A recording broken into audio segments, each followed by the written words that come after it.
तो बृहस्पति वक्री है, उसका यह प्रभाव है कि धन की कमी अभी रहेगी। 4 फरवरी तक तो सारी दुनिया परेशान ही है। बीच में हमारे इमाम साहब भी परेशान हो गए हैं। नीच मंगल है, वक्री मंगल है, ये भी मैंने बता दिया। जो लेट आए हैं चाहे दोबारा रिवाइंड करके सुन लीजिएगा, फिर भी मैं आपको रिफ्रेश कर देता हूँ कि 24 फरवरी तक मंगल नीच राशि में वक्री भी रहेंगे। ये बहुत अनोखा होता है मंगल का रूप। हमारे आसपास अचानक जितने भी अग्निकांड बढ़ गए हैं, एक्सीडेंट्स बढ़ गए हैं, लड़ाइयाँ झगड़े बढ़ गए हैं, बहुत सारा कुछ गड़बड़ हो रहा है, मंगल के कारण हो रहा है। वो आप लोग भी अब नेट पर देख ही रहे हैं और मुझे भी आप लोग भेज देते हैं, तो थोड़ा सा अपना अपना ध्यान रखिएगा। शनिदेव के बारे में मैंने आपको बता दिया है कि 29 मार्च को शनिदेव मीन राशि में प्रवेश करेंगे, लेकिन मीन के शनि कोई घबराने वाली बात नहीं है, इतना डरिएगा मत। सारा यूट्यूब उल्टे पुल्टी बातों से भरा हुआ है, ऐसा कुछ नहीं होगा। हाँ, मेष में जब शनि जाएंगे तो शनि एक दंड अधिकारी बन जाते हैं, न्यायाधीश बन जाते हैं, तब उनका रूप अलग होता है। राहु केतु के बारे में मैंने आपको बता दिया है कि अगले साल जहां बृहस्पति ने राशि बदलनी है, मंगल ने रूप बदलना है, राहु केतु ने भी रूप बदलना है, राशि बदलनी है। इस समय राहु मीन राशि वालों को और केतु कन्या राशि वालों के लिए स्ट्रगल पैदा कर रहे हैं। 18 मई को ये दृश्य चेंज हो जाएगा। राहु जी चले जाएंगे कुंभ राशि में और केतु का प्रभाव आएगा फिर कन्या राशि पर। तो अगली बातें राहु और केतु की तब करेंगे। इस समय शुक्र ग्रह की पोजीशन कुछ राहत देने वाली है जब हम बातें कर रहे हैं, क्योंकि डूबते को तिनके का सहारा अवश्य होता है। तो शुक्र ग्रह का गोचर मकर राशि में है, 28 दिसंबर तक रहेगा। शनिदेव के घर में शुक्र कुछ फायदे का सौदा होते हैं, सुन लीजिए, क्योंकि शनि और शुक्र मित्र ग्रह हैं। विशेषकर जितने लोग दैत्य श्रेणी के लोग हैं, जिनमें वृषभ लगन, तुला लगन, मकर, कुंभ, मिथुन और कन्या आता है, उनके लिए शुक्र का गोचर धन का आमदन कहीं ना कहीं से हो सकता है। होगा थोड़ी सी मात्रा में, लेकिन क्योंकि शुक्र उनका मित्र ग्रह है, तो शुक्र तो 28 दिसंबर के बाद 28 जनवरी तक भी फायदा ही करेगा, क्योंकि मकर के बाद कुंभ में चला जाएगा। कुंभ भी शनिदेव की ही राशि है। तो 60 दिन का ये शुक्र का गोचर रिलेशनशिप के लिए अच्छा रहेगा, लग्जरीज के लिए भी अच्छा रहेगा। दैत्य श्रेणी वालों की कुंडलियों में शुक्र सहायक रहेगा, तो उनके लिए थोड़ी फाइनेंशियल स्टेटस भी कंट्रोल में आएगी। शुक्र और राहु मिल रहे हैं, ये मैंने नोट किया हुआ है। ये तो जब मीन में जाएंगे तब होगा। हाँ, 28 जनवरी की बात है। 28 जनवरी से लेकर 31 मई तक, अब ये नोट कर लीजिए, 4 महीने का ये गोचर है इस बार। यही शुक्र जो लगभग 30-40 दिन रहता है एक राशि में, इस बार 4 महीने घूमता रहेगा राहु के साथ मीन राशि में, क्योंकि बीच में 2 मार्च को वक्री होगा, 13 अप्रैल को मार्गी उसी राशि में घूमता रहेगा। सो शुक्र और राहु मिलेंगे 28 जनवरी से। वो दूर है बात, हालांकि उसको एक पितृदोष मानते हैं हम, स्त्री श्राप होता है, वो कलंक योग होता है वो शुक्र राहु का मिलना। जिनकी कुंडलियों में है शुक्र राहु, उन्हें पता है कि उनका वैवाहिक सुख कैसे खराब होता है, उनकी रिलेशनशिप कैसे खराब होती है, लव मैटर में कैसे बदनामी होती है। ये राहु शुक्र वालों के जीवन में बहुत बड़ी परेशानी देता है। ये योग ये 28 जनवरी को बनेगा। सो मित्रों, कुछ ग्रहों की स्थितियां मैंने आपको बता दी हैं। बुध ग्रह की स्थिति भी बात कर लेते हैं, क्योंकि बहुत सारे लोगों की कॉलिंग मुझे मिलती है ट्रेडिंग के बारे में, स्टॉक एक्सचेंज के बारे में। तो बुध ग्रह की स्थिति भी अच्छी नहीं है, क्योंकि बुध ग्रह वृश्चिक राशि में है, मंगल के घर में है। और मैंने पिछले से पिछले लाइव में आपको बता दिया था कि मंगल के घर में गया हुआ बुध जुआ, सट्टा, लॉटरी के लिए अच्छा नहीं होता। 4 जनवरी 2025 तक बुध मंगल के घर में रहेगा, वृश्चिक राशि में, शुभ नहीं है। इसलिए बड़े ही ध्यान से चलिएगा जो लोग अपनी किस्मत आजमाते हैं जुआ, सट्टा, लॉटरी में, स्टॉक एक्सचेंज में। और 4 जनवरी के बाद यही बुध धनु राशि में चले जाएंगे, वहां पर भी शुभ नहीं होते।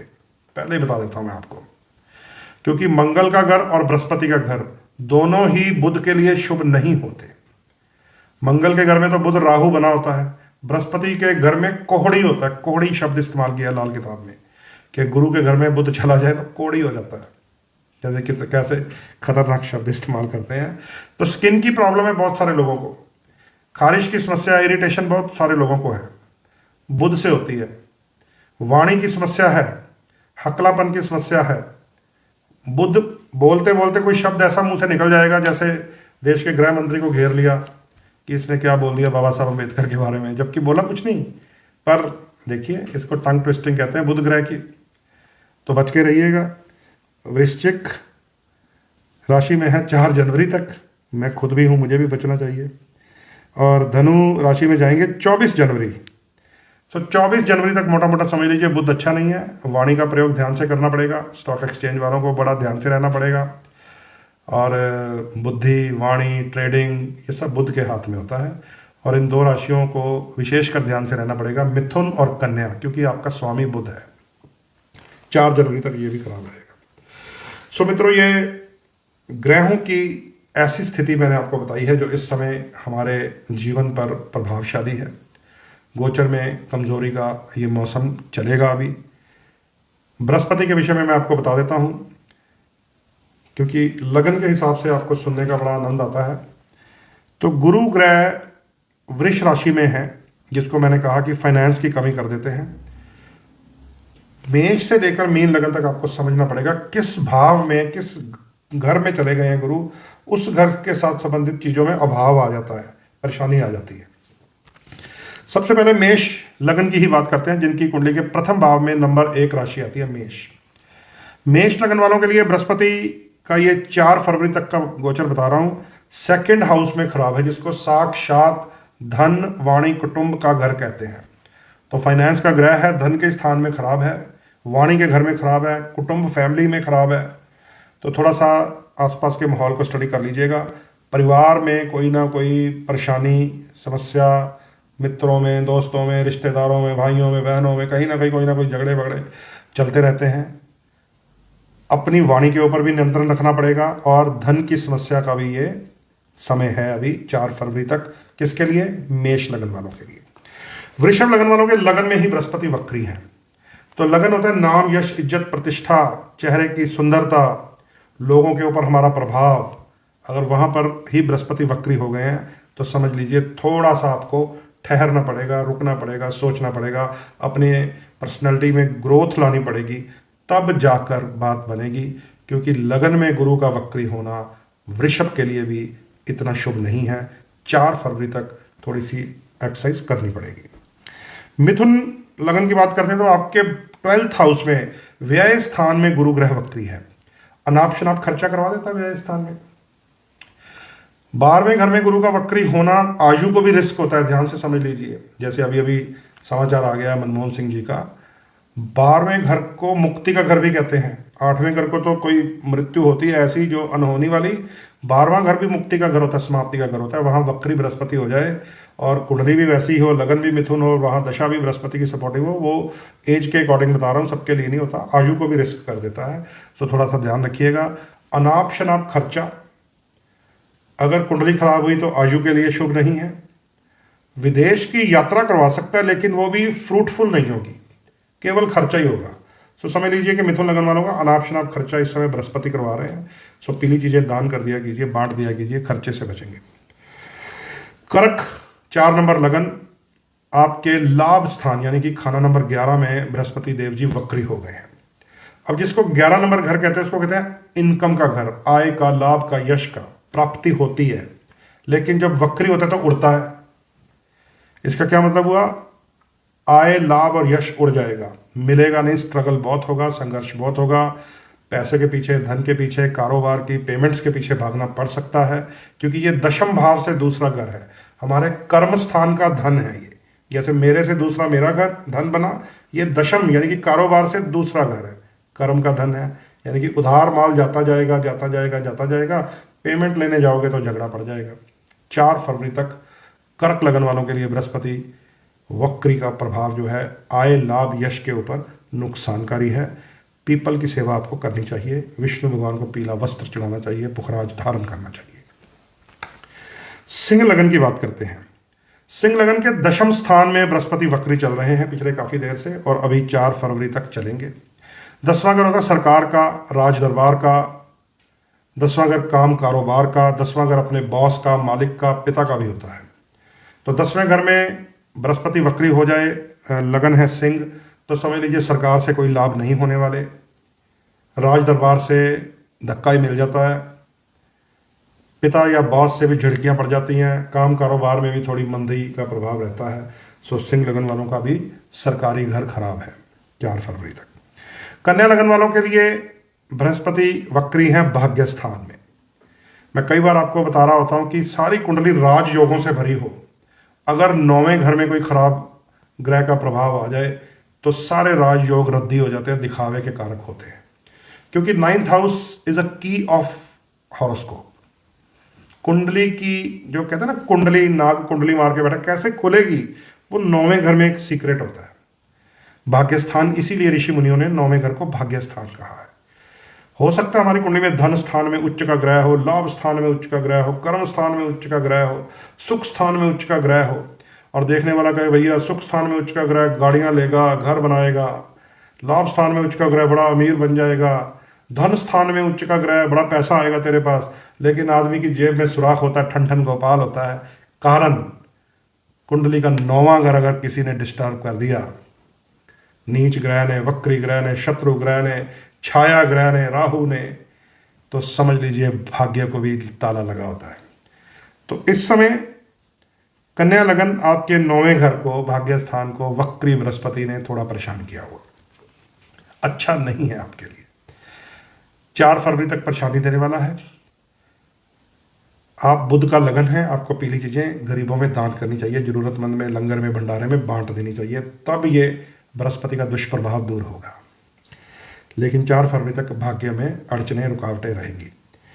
अब बात करते हैं तुला लगन की।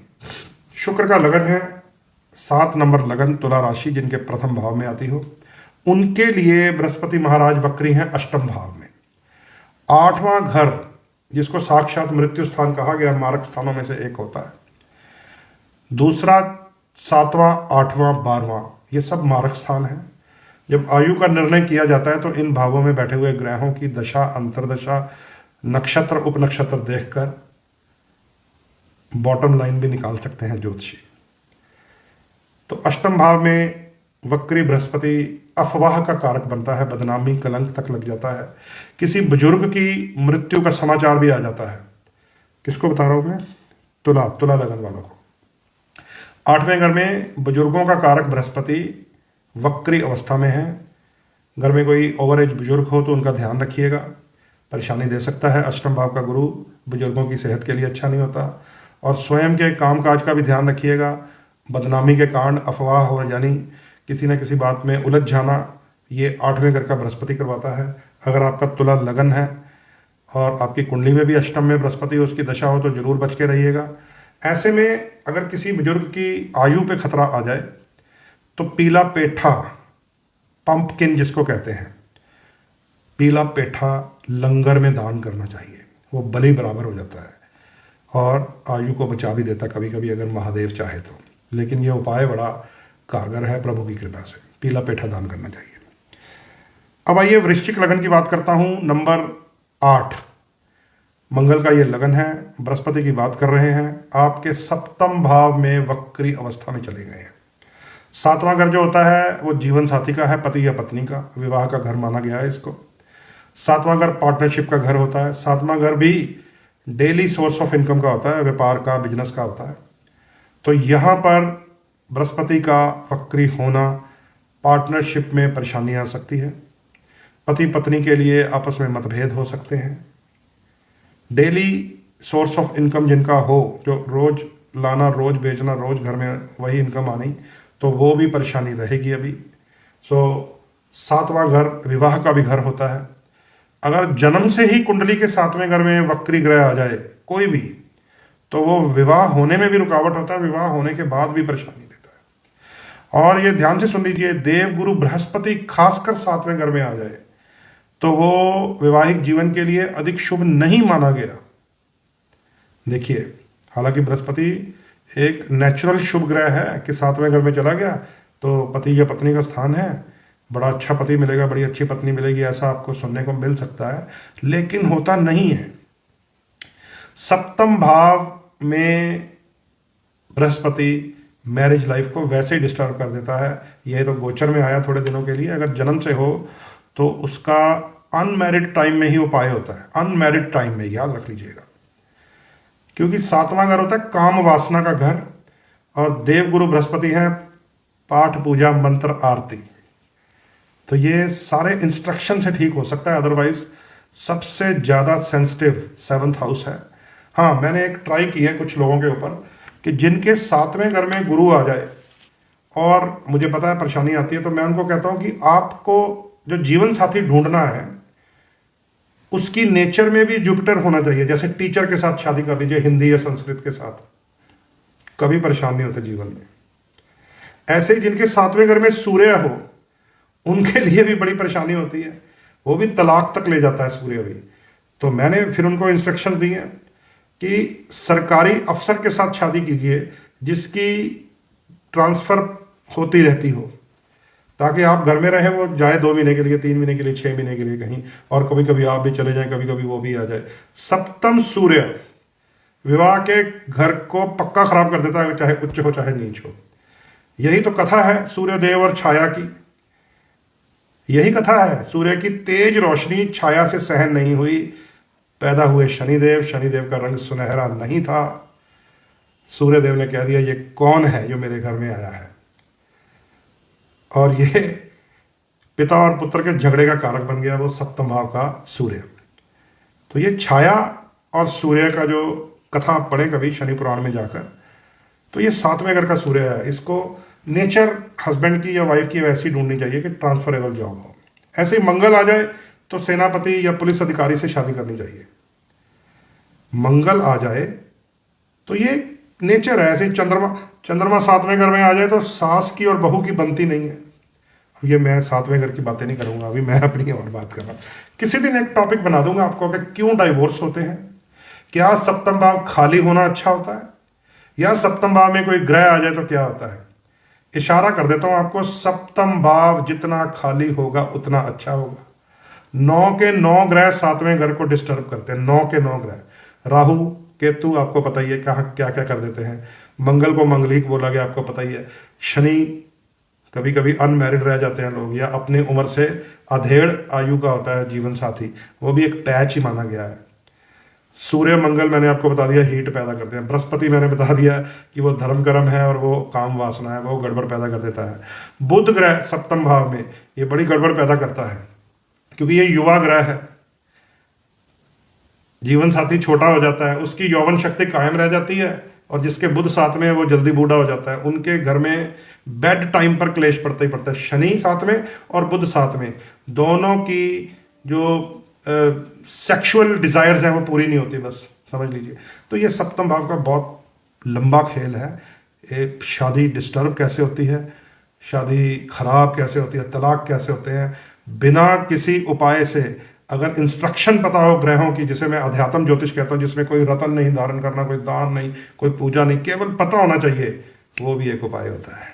किसी दिन टॉपिक बनाएंगे, क्योंकि अभी तो मैं बात कुछ और कर रहा था। किसकी थी? हाँ, वृश्चिक लगन की। वृश्चिक लगन वालों, आपके सप्तम भाव में देवगुरु बृहस्पति वक्री हैं। पार्टनरशिप से बचें जो खराब हो रही है, थोड़ा सा शांति रखें, और जीवन साथी के साथ मतभेदों से भी बचना चाहिए।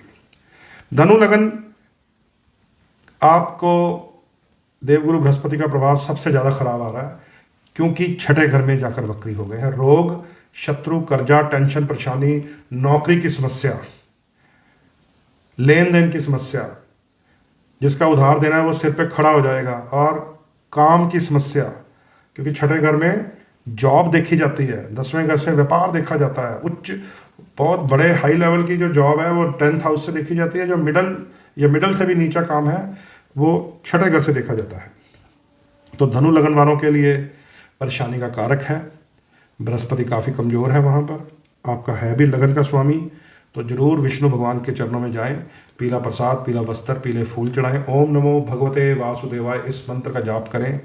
लग्नेश छठे घर में है, डाउन चल रहा है, पीला रतन धारण करना पड़ेगा। अब जो लोग कहते हैं ना छठे घर में, 8वें घर में, उनको ये राज तक पता नहीं है।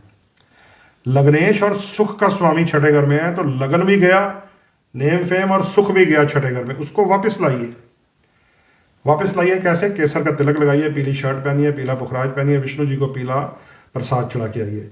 उसको खराब करने वाला कौन है? वृष राशि, जहां पर वो शुक्र के घर में खराब हुए पड़े हैं। तो उस राशि को कमजोर कर दीजिए। कैसे? खीर दान कर दीजिए फ्राइडे को, पनीर दे दीजिए किसी जरूरतमंद को, मीठी रस्सेदार मिठाई दे दीजिए किसी को, जैसे वो वाइट वाले रसगुल्ले होते हैं स्पॉन्ज, बर्फी दे दीजिए। उस ग्रह को डाउन करना है जो आपके शुभ ग्रह को कमजोर कर दे। लोग शुभ ग्रह को छठे घर में देखे कहते हैं उसका भी दान कर दे। अगर छठे घर में धनु लगन वाला पीली चीजें दान कर देगा, घर गाड़ी मकान बिक जाता है, बीमारी आ जाती है, उसको तो वापस लाना है उसको। ये भी एक थ्योरी है, बहुत सारी बातें करने वाली हैं अभी ज्योतिष की। चलिए, फिर भी धनु लगन के छठे घर में बृहस्पति कमजोर हैं। 4 फरवरी तक रोग, शत्रु, कर्जा, परेशानी रहेगी, नौकरी की भी समस्या रह सकती है। मकर लगन की बात करते हैं। आपके पंचम भाव में बृहस्पति वक्री है। पंचम भाव एजुकेशन का है। बृहस्पति स्वयं एजुकेशन के, विद्या के पति माने जाते हैं। पीएचडी के मालिक ही तो बृहस्पति होते हैं। तो बच के रहें वो विद्यार्थी जो मकर लगन के हैं। पंचम भाव में गुरु वक्री है, पढ़ाई को खराब कर देता है। प्रेम संबंधों का भी यही घर है। लव अफेयर में भी अगर बृहस्पति वक्री आ जाए तो बदनामी का कारक होता है। आगे आगे शुक्र भी खराब हो रहा है, थोड़ा बच के रहिएगा। और संतान का, औलाद का भी यही 5वां घर होता है। खासकर बृहस्पति अगर पंचम भाव में खराब हो जाए तो मेल बेबी होने में समस्या होती है, फीमेल ज़्यादा पैदा होनी शुरू हो जाती है, लड़कियां ज़्यादा हो जाती हैं उस घर में। ये तो गोचर की बात कर रहा हूँ, अगर जन्म से हो। सो ये थोड़ा सा आपको समझना पड़ेगा कि पंचम भाव एजुकेशन, लव अफेयर्स, औलाद और सडन गेन का भी है, तो वो आपको खराब कर रहा है इस समय। और मकर जो है, मकर शनि का लगन है जहां गुरु नीच होते हैं, ध्यान रख लीजिए। 12th लॉर्ड है। 12वें घर की नेगेटिव शक्तियां 5वें घर में चली गई हैं, तो अब आपको निकालना है इसको।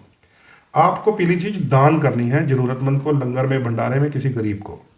तो चने की दाल, हल्दी, बेसन, पीले लड्डू, कुछ भी पीली चीज, नॉट इन मंदिर, भगवान के आगे नहीं, किसी जरूरतमंद को, तो जाके इसकी नेगेटिविटी दूर होगी। समझे क्या? चलिए, कुंभ लगन की बात करें तो यही बृहस्पति महाराज फाइनेंस के कारक हैं। 4 फरवरी तक धन की कमी तो सबके लिए, चाहे मैं हूं चाहे आप, लेकिन कुंभ लगन वालों के लिए ये चौथे घर में वक्री हो चुके हैं। चौथा घर क्या? भूमि, भवन, वाहन, माँ का सुख, जनता का प्यार। सो चौथा घर जब खराब हो जाए किसी ग्रह के वक्री होने से तो परेशानी आती है। मकान के लेन देन में, भूमि, भवन, वाहन के क्रय विक्रय में। बृहस्पति बुजुर्ग ग्रह भी है, चौथे घर में वक्री है, तो जिन बुजुर्गों के बाल सफ़ेद हो जाते हैं, जो अबव एज माने जाते हैं, उनके लिए ये जो बृहस्पति है चौथे घर में माता की सेहत को भी खराब कर सकता है। ये थोड़ा सा ध्यान रखना पड़ेगा। आप भी कुंभ लगन है, शनिदेव का ही लगन है, तो आपको भी चाहिए बृहस्पति की वस्तुएं डोनेशन में देनी चाहिए। अब आते हैं मीन लगन, जो देवगुरु बृहस्पति का स्वयं का लगन है, यानी कि लग्नेश ही आपके गुरु हैं और पराक्रम स्थान में वक्री हो गए हैं। तो दोस्तों के साथ, भाइयों के साथ, पड़ोसियों के साथ संबंध खराब कर देते हैं। गले में दर्द हो सकता है, कंधे में दर्द हो सकता है। मीन लगन वालों की बात कर रहा हूँ, क्योंकि तीसरा घर ये पार्ट है, हमारे कंधे, हमारा गला, रीढ़ की हड्डी का सबसे ऊपर वाला मन का, तो परेशानी दे सकते हैं। यहाँ पर बृहस्पति आपको कमजोर है, तो कमजोर बृहस्पति को आपको मजबूत करना है, क्योंकि आपके लगन के स्वामी हैं। येलो थेरेपी आपको गेन करनी है, यूज करनी है। बृहस्पति महाराज का मंत्र, कोई भी बीज मंत्र पढ़ लें, ओम राम ह्रीम रोम से बृहस्पति नमः। विष्णु भगवान का मंत्र पढ़ लें, ओम नमो भगवते वासुदेवाय। विष्णु जी को पीले रंग की मिठाई चढ़ाएं, फूल चढ़ाएं, फल चढ़ाएं, पीला स्वयं भी प्रयोग करें, तब जाकर लग्नेश को बल मिलता है। तो ये था बृहस्पति का गोचर, साथ में बाकी ग्रहों की भी बातें थोड़ी थोड़ी आपके साथ कर ली हैं। अगले साल बहुत बड़ा राशि परिवर्तन होना है, क्योंकि शनिदेव मीन में जाएंगे, राहु और केतु राशि बदलकर, राहु मीन से निकलकर कुंभ में, केतु सिंह राशि वालों को अब थोड़ा सा दिखाएंगे केतु का प्रभाव। अगले साल गुरु ग्रह का गोचर बड़ा शानदार है, क्योंकि अतिचारी गति में, हाई स्पीड कहते हैं इसको, मिथुन राशि में बहुत थोड़ी देर के लिए गुरु ग्रह का गोचर होना है, मई से लेकर अक्टूबर तक। लेकिन अक्टूबर में बृहस्पति उच्च हो जाएंगे, और जब उच्च का बृहस्पति आ गया कर्क राशि में, तो भारत देश के लिए बहुत बढ़िया होगा, क्योंकि अभी भी उच्च आरूढ़ में ही हैं हम। तो ये बृहस्पति उच्च अगले साल, शनि बृहस्पति के घर में अगले साल, राहु केतु का राशि परिवर्तन अगले साल। यानी कि वो बड़े ग्रह जो 1 साल, 2.5 साल, 1.5 साल का प्रभाव देते हैं, अगले साल इनका बहुत बड़ा एक राशि परिवर्तन है। लेकिन अगले साल के विषय में जो लोग मीन के शनि में जाने के कारण ये होगा वो होगा, ये अफवाहें फैला रहे हैं, वो कुछ नहीं होगा, बस ये याद रख लीजिए। वो आपको डरा रहे हैं, आपको परेशान कर रहे हैं कि मीन का शनि हाहाकार मचाएगा, बिल्कुल नहीं मचाएगा, क्योंकि वो अपने गुरु के घर जा रहा है। 2028 में जब शनिदेव मेष में जाकर नीच हो जाएंगे, तब शनिदेव डंडा उठाएंगे 30 साल बाद। 28 की बात है, अगले साल की कोई बात नहीं है। तो मित्रों, ये था आज का लाइव। बृहस्पति का गोचर, धन की कमी 4 फरवरी तक रहेगी।